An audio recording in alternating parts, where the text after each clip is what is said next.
Have you ever noticed how some people can make you feel small, confused, and utterly exhausted without ever raising their voice? It starts with a sharp jab at your deepest insecurity, disguised as a joke. If you react, they claim they were just kidding, effectively mocking your insecurities to see how much you'll swallow. This is the opening gambit in a high-stakes game of psychological chess. They aren't just being mean. They are testing your boundaries to see if they can rebuild your reality from the ground up. By the end of this deep dive, you won't just recognize these patterns, you will become psychologically bulletproof. We're moving beyond mere observation into the realm of human transformation, where understanding the darkness becomes your greatest light for self-growth and mental improvement. When a manipulator wants to dismantle your confidence, they often start by playing dumb.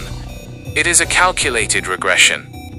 By pretending not to understand your valid complaints or basic logic, they force you to over-explain, which gradually makes you feel like the irrational one. This is paired with confusing arguments, a verbal smokescreen of word salad designed to tire your brain. In educational psychology, this is known as cognitive overloading. They aren't trying to win the debate, they're trying to win the war of attrition by making the truth too exhausting to defend. One of the most insidious behaviors you will encounter in high-conflict personalities is the act of moving goalposts. Just as you meet a requirement or heal a rift, the criteria for success or forgiveness changes. This keeps you in a perpetual state of chasing the carrot, a cycle that creates a dopamine loop of seeking validation that never comes. This isn't just a social annoyance, it's a physiological trap. To protect yourself, you must recognize that the goal is a fiction.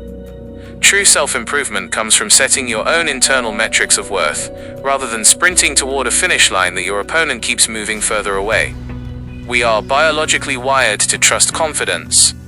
Manipulators exploit this by repeating lies confidently. Even when faced with hard evidence, they remain calm and assertive. This triggers a truth bias in the human brain, where we begin to doubt our own eyes because the other person seems so certain. From a behavioral analysis perspective, this is a form of social engineering.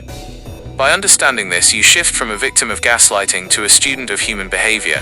You learn that certainty does not equal truth, and silence, rather than frantic arguing, is often your most powerful countermove. To truly transform, you must view these dark tactics not as weapons to harm, but as blueprints of the human ego.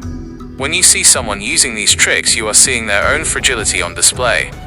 A person who mocks your insecurities is a person who cannot handle their own. A person who repeats lies is someone terrified of the truth. By framing these interactions through an educational lens, you strip them of their power.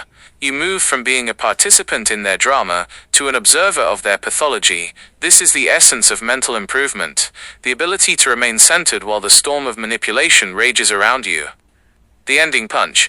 The most dangerous person in the room isn't the one who knows how to lie, it's the one who knows exactly why the lie is being told and chooses to remain unbothered. Protect your peace, because once they realize they can't break your mind, they've already lost the game.